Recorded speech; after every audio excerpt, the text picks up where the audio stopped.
Bienvenue dans Rocket League Pro Tips, la série qui explore les détails techniques des différentes mécaniques de Rocket League afin de les maîtriser pleinement. Aujourd'hui, on va parler des principales mécaniques pour maximiser sa vitesse depuis le sol, le zap dash et le speed flip.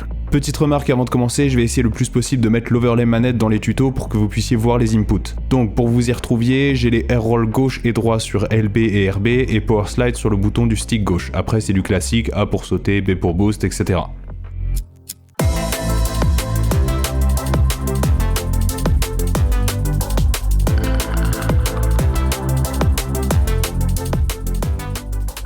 Pour le zap dash, 90% de la mécanique réside dans le timing. Je vais vous donner une idée de quand sauter, mais ça peut varier un petit peu en fonction de l'input lag de votre setup, donc faudra quand même expérimenter un petit peu de votre côté. En gros, il faut sauter juste avant que les roues arrière touchent le sol, parce que le visuel des roues ne correspond pas à leur hitbox réelle, qui elles vont plus bas. Donc pour sauter au moment où la hitbox des roues touche le sol, il faut sauter juste avant que les roues physiques affichées sur la voiture touchent le sol. Pour l'inclinaison de votre voiture, il n'y a pas d'inclinaison parfaite, la mécanique peut marcher avec une faible inclinaison autour des 20 degrés, plus faible ça devient vraiment trop dur, jusqu'à une inclinaison importante. Au-delà de 45 degrés, ça devient vraiment inutile. Le point clé qui va rendre la mécanique rapide et clean, c'est le fait d'appuyer sur votre bouton saut le moins longtemps possible. Cela relèvera moins le nez de votre voiture et donc vous pourrez wave dash plus rapidement dans la foulée. Pour expérimenter avec le timing, en gros si votre voiture fait un saut normal, vous avez sauté trop tard, si elle fait pas de saut du tout, c'est que vous avez sauté trop tôt. Le plus facile, c'est de s'entraîner à zap dash après un speed flip parce que ça donne un setup constant. Mais gardez en tête qu'une grande partie de l'utilité du zap dash, c'est de pouvoir faire un wave dash juste après un atterrissage, surtout à 0 de boost. Donc ne négligez pas cet aspect de la mécanique. Petit bonus, ça peut aider de maintenir votre touche dérapage de l'atterrissage à la fin du zap dash. Surtout si vous n'êtes pas parfaitement droit, ça vous fera garder plus de vitesse. Autre petite remarque, vous pouvez zap dash après un half flip. Ça va juste vous prendre un peu de temps de vous habituer à cancel le half flip plus tard pour que les roues avant touchent le sol avant les roues arrière, mais sinon pour le reste, ça fonctionne exactement comme un zap dash après un speed flip.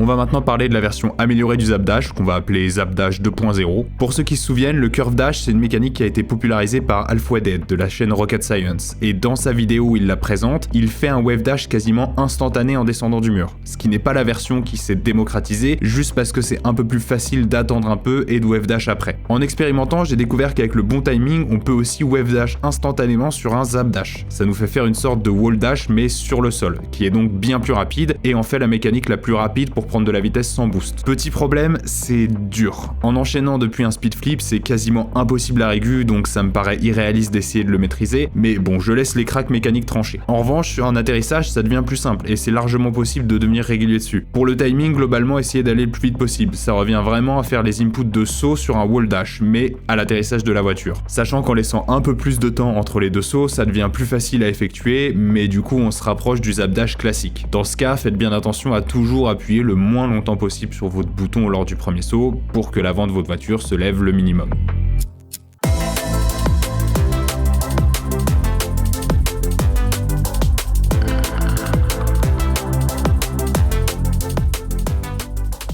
On va maintenant aborder le speed flip. La base de la mécanique consiste à faire un diagonal flip et le cancel immédiatement après, en mettant votre joystick tout en bas, soit à 6 heures, afin que le nez de la voiture ne pointe pas trop vers le bas et qu'on puisse continuer à prendre de la vitesse en boostant tout le long du flip. Gardez en tête que pour speed flip, votre joystick doit être à 1 heure ou 11 heures, et non pas en position de diagonal flip parfait. Le timing pour cancel, c'est en moins de 50 millisecondes. C'est certes très peu, mais pourtant vous verrez que c'est largement réalisable avec de l'entraînement. À la fin de votre speed flip, votre voiture n'arrivera pas naturellement droite, donc il va falloir faire un léger ajustement en faisant glisser votre joystick vers le côté où vous avez fait le speed flip, soit avec le tonneau libre d'enclencher ou avec un tonneau aérien correspondant au côté où vous avez fait le speed flip. En revanche, si votre voiture n'arrive pas parfaitement à plat et que les roues avant touchent avant les roues arrière, c'est pas grave. Au contraire, ça vous laisse la possibilité de zap dash à l'atterrissage si besoin. A noter que même si l'idéal reste de savoir speed flip des deux côtés, 95% des bénéfices de la mécanique s'obtiennent en l'imprenant d'un seul côté. Pour le choix du côté, si vous avez appris un tonneau aérien, choisissez le même côté. Cela vous permettra de prolonger le mouvement de vos speed flips en l'air avec vos tonneaux. C'est utile sur certains plays aériens. Pour mettre tout ça en pratique, vous avez le plugin Speed Flip Trainer à utiliser sur le training pack de Musty que je vous mets en description. C'est vraiment le meilleur moyen de s'entraîner sur cette mécanique parce que ça vous donne un retour en direct de chacun des aspects à travailler. Petite remarque, on voit deux versions sur les tutoriels de speed flip. Certains disent de cancel à 6 heures tout en bas et d'autres de cancel en diagonale. Alors,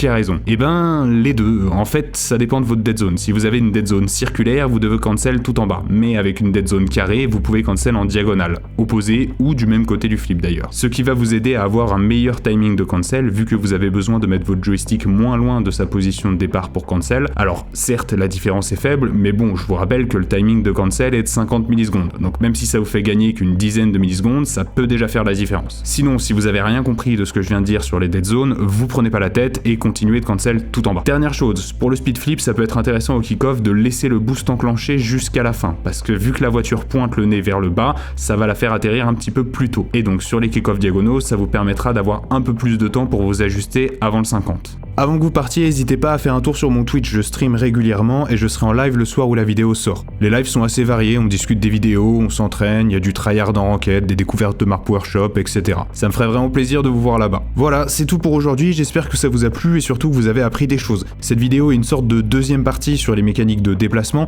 La première parlait de l'infinite dash et du curve dash. N'hésitez pas à aller jeter un coup d'œil dessus si vous l'avez pas vu. En attendant, portez-vous bien et je vous dis à la prochaine.